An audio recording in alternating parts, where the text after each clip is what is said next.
Vâng, xin chào các bạn, lại là A Sơn đây. Hôm nay A Sơn lên rừng lấy thuốc và quay một chút cây này cho các bạn xem. Cây này người Dao mình gọi là hầy niu, còn tiếng phổ thông thì A Sơn cũng không biết gọi như thế nào. Các bạn mà biết tên phổ thông của cây này thì có thể comment cho A Sơn cùng biết với nha. Cây này nhìn hình dạng rất là giống ruột già của chúng ta, và nó là một vị thuốc không thể thiếu trong bài thuốc điều trị dạ dày và đặc biệt là đại tràng của A Sơn. Và đây chính là lá của cây hầy niu này.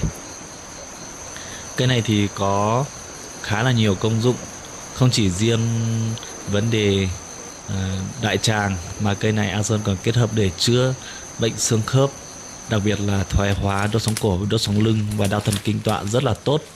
Không biết là chỗ mọi người có dùng cây thuốc này không? Tuy nhiên là chỗ A Sơn dùng cây này rất là nhiều, và hiện tại ở chỗ A Sơn thì khá là hiếm cây này, nó không phải là nhiều như ngày trước nữa đâu.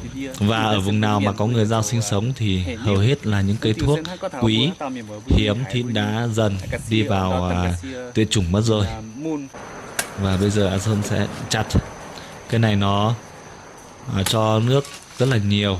Khi mà lên rừng thì chúng ta có thể không cần mang theo nước, nếu gặp cây này thì chúng ta có thể lấy uống.